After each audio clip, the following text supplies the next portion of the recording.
Okay, hello everyone. February 18th, 2020, and back here on the Diplomatic Back Channel. Good to be back, going by Dahlgren and getting back into the Navy haunts here near the Diplomatic Back Channel with our two surface warfare centers here. So today is a big day in terms of getting back and a lot of news, and I'm going to kind of go through it with the top news first and then move down. But the first news is the secured communications, not secured communications like the phrase or the search term or the keyword secured communications, although that may be a good keyword for our channel. But Secured Communications Limited, or LCC. Secured Communications is an interesting company because it comes out of the Nancy Pelosi, Kamala Harris, Gavin Newsom, that whole Pat Brown, that whole kind of politicians that get into investing in surveillance and get into investing in that sort of thing. And it comes from there. 30 years ago, it got started up out of the public safety sector.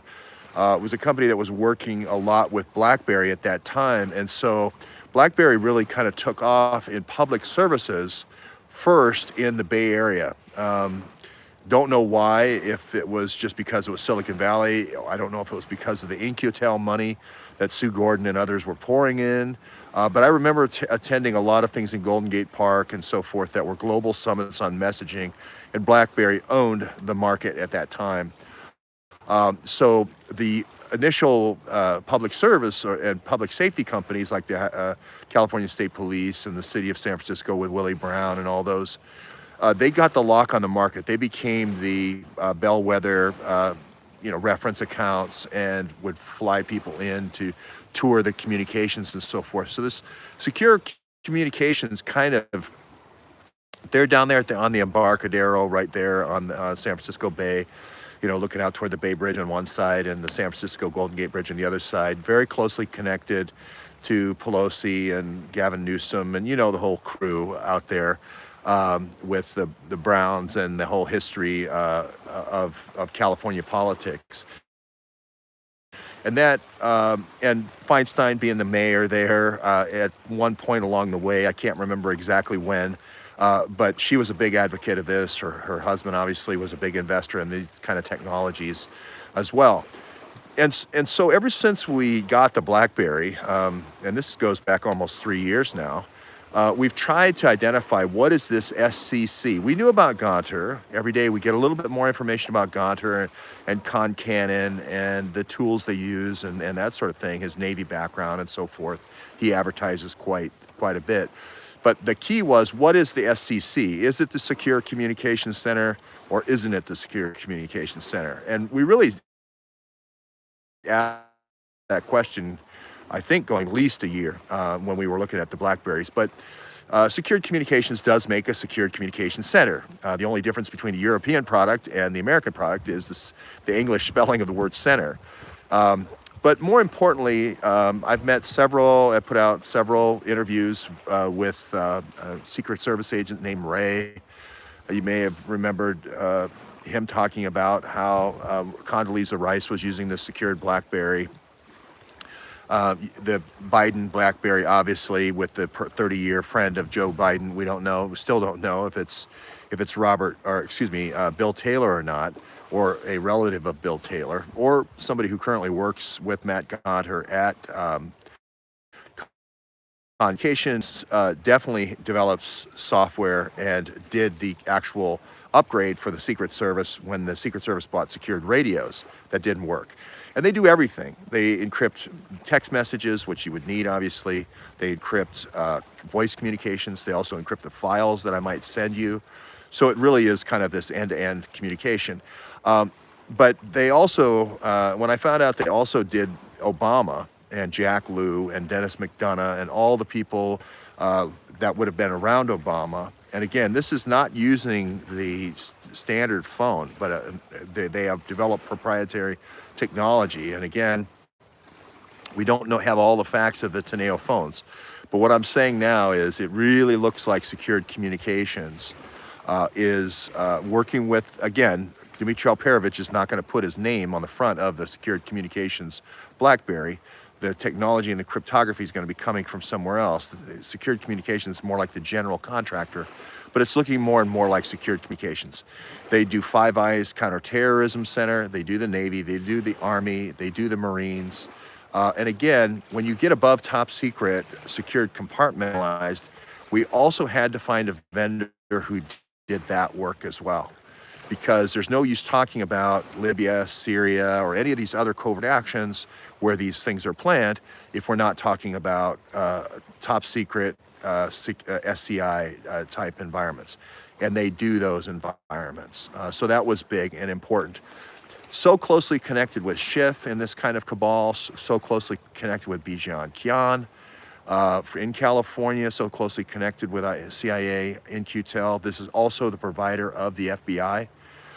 So there's another, it's also started by former FBI agents. We don't know if that's Joe Payenka or not, but we are trying to chase down Joe Payenka's involvement in this and involvement in the covert actions. Again, we have Bruce Orr there in this San Francisco area. We have Bob Mueller in the early days. If you're going to do something that's rogue and you're not going to get, let's say, the Sectera phone, you're not going to conduct business on the standard State Department phone. You may all remember the phone that Hillary Clinton was given, the NSA approved phone, and she wasn't going to use that. If it was going to be a phone that Schiff was going to run the spy ring, if it was going to be the Awans, if it was going to be the Bidens running their own thing, it had to be something at the top secret level. So there's a very few vendors that have actually done work and actually are the current vendors for those people, Remember, in order to bring in Five Eyes, that's Christopher Steele, that's going to be Mike Gaeta overseas and all the MI6 people. Remember when Dearlove, Robert Wood, and all those people in encrypted communications, the bar is pretty high here, and the group of people that can provide these communications is pretty small. Now again, everyone goes to the Atlantic Council, everybody says it's Dmitry Alperovitch, he just did a one-off. Well, it's not so fast because you have to, the sergeant of arms, for instance, needs to let out a contract to somebody, and they need to say, we're going to give secured communications of San Francisco, Juan Embarcadero, $500 million to do the SCC at the sergeant of arms office. You have to have somebody go out to bid, for instance, on the House side for the same thing, for the Blackberries, for Imran Awan's team, and so forth. So it's not as simple as it sounds that, oh, we'll just have Dmitry Alperovitch do this rogue phone that the FBI should capture and should see as encrypted traffic, and hey, what are these terabytes going to Pakistan? Remember, here's Gonter over there at the SEC looking at his Splunk readout, and it says, oh, we just sent another 10 terabytes from 3 different classified hearings, and all the questions and all the congressional research notes, and we just sent that to Sialkot, to a guy named Ibrahim, and he's splitting time between a drug factory and a weapons factory, right? That would immediately cause problems. So it has to be something that's state-sponsored, that's state-backed. Remember, this is the choice of Obama. Obama, secured communications was used by Obama. That means the chief of staff's going to use the same thing. That means you got Jack Lew, there's your Gulf Tainer deal. That means you got Dennis McDonough. That means Libya, Syria, all the covert actions there. You got FBI, that's going to mean Peter Strzok. It's a tight subset is what I'm trying to say to bring all these people in. Let's talk about Hunter Biden and Pete Buttigieg and the secured Secured Communications Command down in Norfolk. We know that's where Hunter Biden worked. We believe that also Pete Buttigieg worked there. Again, you're going to need something approved at the top secret SCI level, Wild Atom, Operation Wild Atom, or some Z Division level SCI program that, again, Secured Communication provides. If you're going to use the Senate as a hub from your people on the Senate Armed Self-Services Committee to do pay-to-play, it can't be a standard solution that NSA can see and read. It has to be something that you know is secure and that you've known is secure for a long time. So that's why I'm looking into secured communications. I took a long time doing this and a tremendous amount of research. I waited a long time. I just spent a week with a whole bunch of people in the crew here, or people who used to live here on the diplomatic back channel, just took this cruise. And it provided me a great opportunity every night to interview people who work for DEA, Office of Naval Intelligence, Customs and Border Patrol, Department of Energy, and so forth, and ask each one of them, how did you do this? And then if you feed back, and you have to munge all this in your mind. But now that I kind of have been through that whole cycle, putting this together with my Secret Service interviews that I've done, putting this together with, and I had the luck of meeting with one of Joe Dunford's translators, who was doing all the encrypted communications for Joe Dunford. And the day before, I met with General Mattis's. Again, these are the Army phones as well. So a translator for General Mattis, again, both of them spoke perfect English. I just happened to have them as Lyft drivers. That's the advantage of taking Lyft, I guess. But again, you have to have something that's pervasive enough, and somebody who has a state-sponsored, high-level reputation with a footprint, and it had to include the Oval Office. Well, there's only one there. It had to include Secret Service. There's only one, Secured Communications. It had to include the Secured Communications Center over in the Senate. There's only one, Secured Communications. It had to include the House of Representatives there with the ones. Again, Secured Communications. It had to include the Navy, not just Navy for communicating to the Navy Observatory, where Joe Biden, the vice president up there on the Hill, runs the Secured Communications worldwide, but also the Secured Communications Command, where we know the covert actions were planned for Libya and Syria. That's Norfolk. That brings in Norfolk. It had to be, it had to include the cabal of Nancy Pelosi and Adam Schiff from California with Bijan Kian. That again points to secured communications. Now, I'm not saying secured communications just use the Blackberry. I believe they cut over to green zone phones at some point along the way after the compromise. I don't believe they're using it now. Chris Murphy now is admitting to meeting with Zarif, who, this is a person where we just killed their defense minister. We just droned their defense minister. And you have an off-book meeting in Germany and you don't tell the Secretary of State, and then you lie about it for 2 days, and then finally, this means that they're back on their heels. Adam Schiff is back on his heels with this. Peter Strzok is back on his heels. They are worrying about the operational security of their current solution. Now, is that green zone phones? I tend to think it is, because that's what they moved to from the BlackBerry platform. We've talked about Phantom Secure and how we've kind of busted Phantom Secure. We've talked about other encrypted platforms that Dmitry Alperovich has worked on, different providers. But right now, I have to, at some point, with a preponderance of evidence, this is like McDuff saying, boy, you wish you could have 100%, confidence, right? Or 99.9% confidence. It's secured communications. I can't make that call. But I am at that McDuff moment of, hey, I'm at 90% or 85% on this thing with secured communications. If it turns out not to be secured communications, then okay, I'm all ears. Whoever has another vendor who has those same footprints at the top secret SCI level, then I'm all ears. Anybody who wants to come forward with that is certainly welcome, and I'll learn along with everybody else. This has been the most massive data processing project I've ever been a part of. I've read more technical documents, more PDFs, more press releases, more deep dives on more company executives than I've ever done on anything for this phone project, for this Biden phone project. But it is critically important because, as I said before in my previous February 4th, I think it was, they're going to come at Trump again. And they're going to use these encrypted communications again. You have to, unless you get everybody into a room. And that is really easy.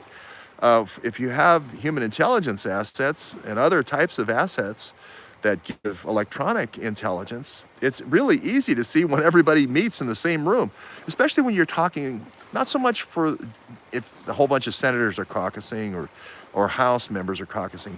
But when you get the executive wing, the VP or whoever, people from the National Security Council, together with the Senate, together with the House, together with the top Navy, together with the top Secret Service, together, on down the line, the field command out in Norfolk and so forth. If you get that cross-section together, it makes a pretty big footprint if you can't have secured communications. So that's why I say they still would have to be using this. And this is, people look at these photographs where Peter Strzok's meeting with Rick Wilson. I was just in, one of the things I didn't talk about with my Patreon folks when I was at Rick Wilson's airport at Sea Island was that we were watching the planes come in because we had a tip that they like to go to the Daytona 500. This goes back all the way to George Bush. So there's this St. It's near the old Jekyll Island, but it's on the other side of the bay. That's where the Imran Awan tipped over container ship is there in the Frederick River there. And we watched the things. We watched the planes come in and took down tail numbers. Again, we run tail numbers and we don't know who the people are and so forth. We didn't get a hit like we did with Dan Hopsiker when we saw the twin engine come in with the congressman on the weekend. Sometimes you don't get a hit. But Rick Wilson is somehow playing a messenger role to people in the deep state for these get-togethers because, like I said, there's only two options. You have the secure phone or you have to be there. They used to have an ad, AT&T, the next best thing to being there, long distance, right? So we had thought, or we had postulated that, maybe they'll do the same thing they always do, which was get together at Sea Island. And so we went in looked at some tail numbers. Well, we'll see if the tail numbers do anything. But then you would have a feedback session where you would say, here's what the Majestic 12 or whatever group came in and met at Sea Island with Rick Wilson.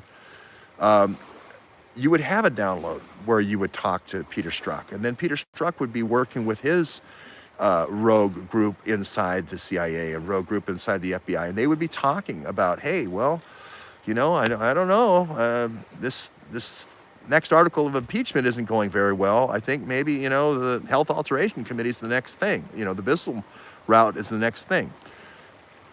I don't know what happened, but again, it takes place at Bistro B, the same place we took you with the Oconus lures and talking about Butina, talking about the Rockefeller Oconus lures. It just happened to be at Bistro B where Rick Wilson met with Peter Strzok. We're on the right track. I put out 4 different videos from that I'd done on Iran, and the central thesis being here, the Strzok was the key person with his clearances and so forth with the Iran deal. The Iran deal wasn't just centrifuges, it was also missiles. We know that from Bijan Kian, right? He said so. So we have to take him at his word. He's the guy who negotiated the agreement. So task force really felt like Kish Island, which was our command post for the Iran deal for over an 8-year period, with Bob Levison playing that key role from 2007 to who knows when. Task force felt it was missiles. I felt it was centrifuges. Here's Oleg Deripaska coming and going with the approval of Mueller. They're not telling their agent, Robin Gritz, who's in charge of rescuing Bob Levison. So something's up there. Something's kind of hinky there. People are coming and going. Hillary's not letting letting Bob Levison leave because she wants to get the Iran deal done, right? There's a lot of things going on there. So I put out those older things from 4 years ago just to give task force her due. She's obviously not with us anymore. She can't advocate for the missile, what I call the missile theory. But we had gone to interview with Robin Gritz for 3 days. Robin had told us the whole story of closing in on Kish Island, then getting transferred at the last second by this guy named Gaddis, and how Andy McCabe was always trying to foul her up, and how Bob Otto, the guy who's got this Russia working group who's hiring all these spies and so forth with Fiona Hill, how he was always trying to disrupt their meetings. So we were really in on it. I was really pushing the centrifuge thing at that time. and task force was really pushing the missile thing. She was going out to Chantilly and meeting with all these people in the National Reconnaissance Organization. She was doing all this stuff with Lidos. She was working, going all over. And so what I'm also doing, in addition to what I believe in and work on and have my theories, I'm also continuing to work alternative theories about the missiles. And every day I tip more over to what task force was doing. And I could see Peter Strzok saying, if we got to get rid of one of them, get rid of the one that's on the missile thing. She's the one who's going to be right. The centrifuge is a little piece of this thing. The missiles are the big deal. And as every day goes by, we get more evidence that, hey, now here's Buttigieg coming in with zero training. Thank you very much, Ron. I appreciate it. Buttigieg, Harry the Greek has a great article out today with Buttigieg. Zero training, comes in as a lieutenant. Zero. Not 1 day of training. He's immediately goes to a captain, right? We have him with his captain's bar standing with General Dunford. Again, I've interviewed his interpreter.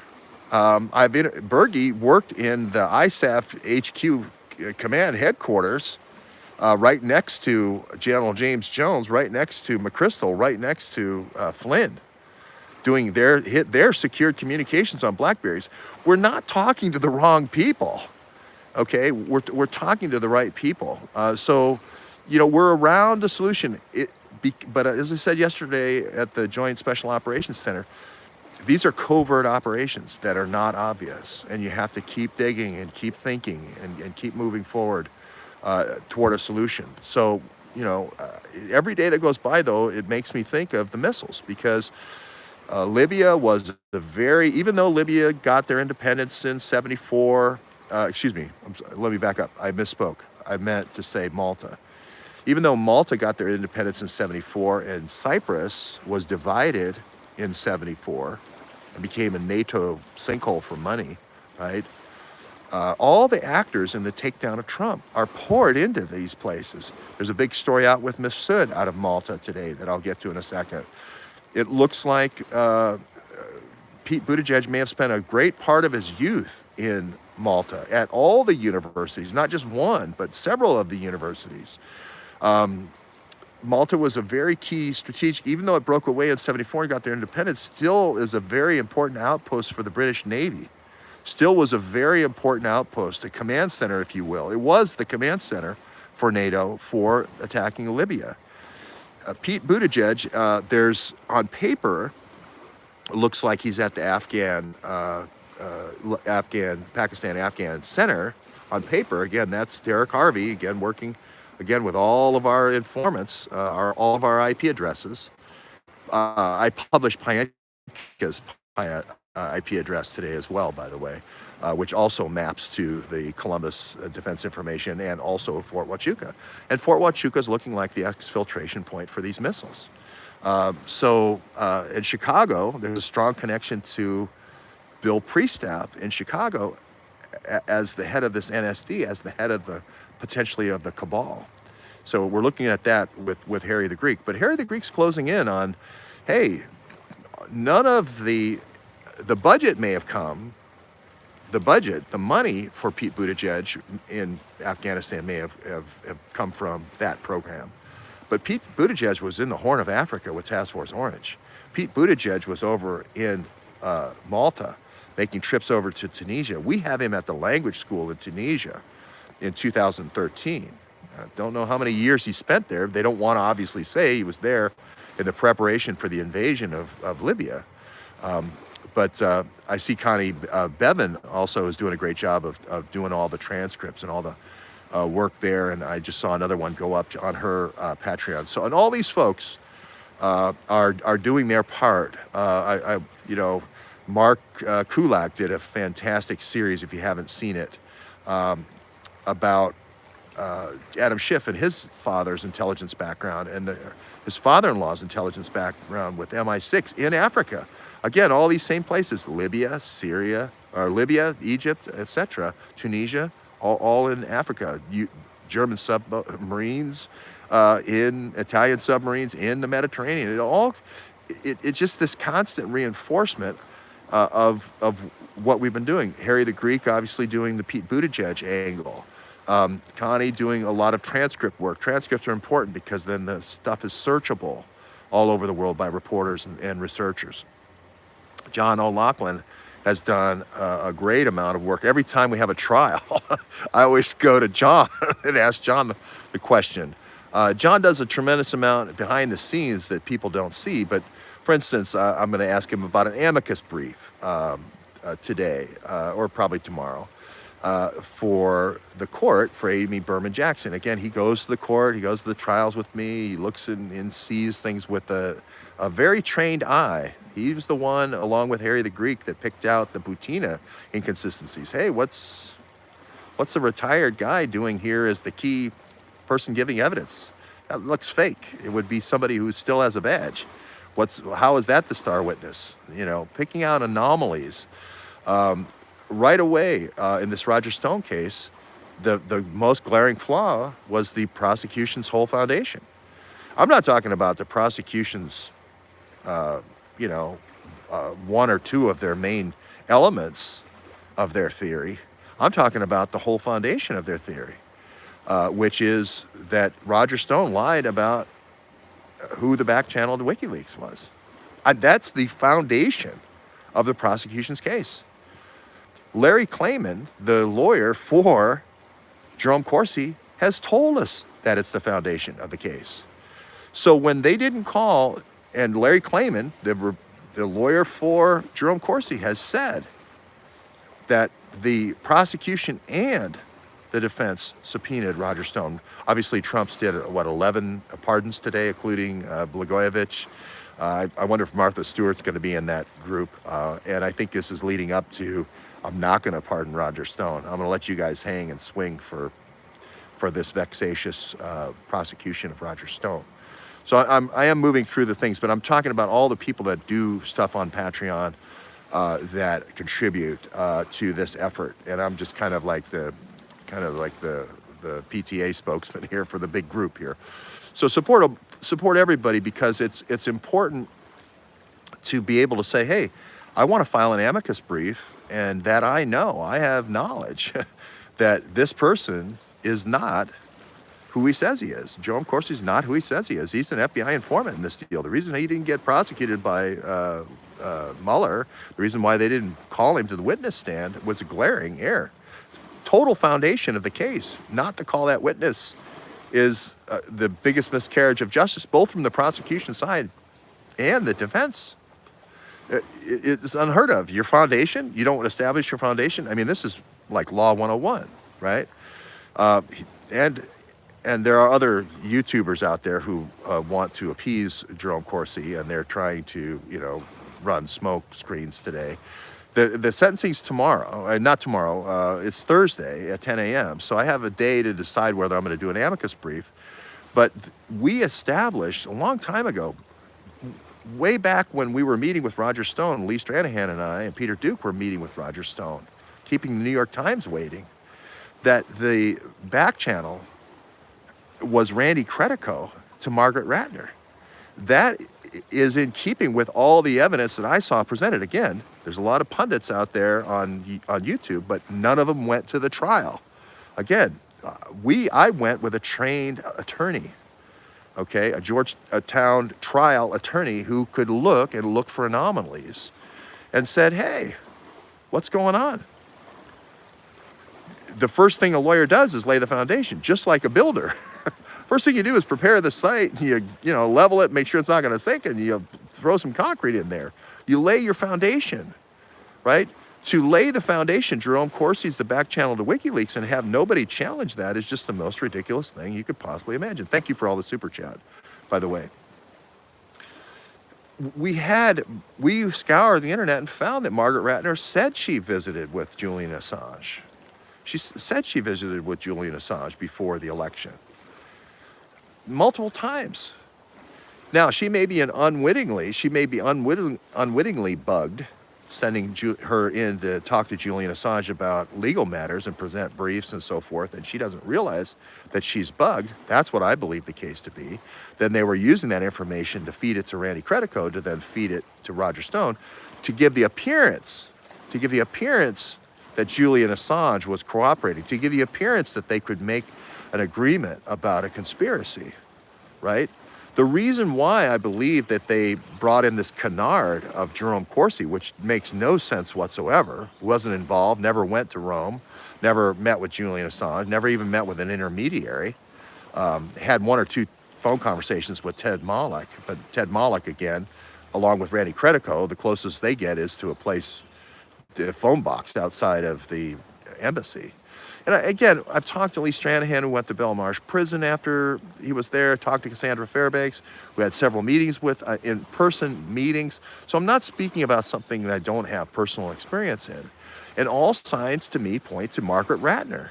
Why? Because Bruce Ratner, her husband before he died conspicuously during the 2016 election, was best friends with all those folks. John Jones, who conspicuously died in 2016, with Gavin McFadden, with WikiLeaks, the attorney for WikiLeaks, and the journalism school guy, who conspicuously died during the 2016 election. I mean, Julian Assange was seeing all of his attorneys drop and his key mentor, Gavin McFadden, die. One supposedly being pushed in front of a train. Now, what would you think if you're Julian Assange? Remember, you're holed up inside the embassy and all these people are dying.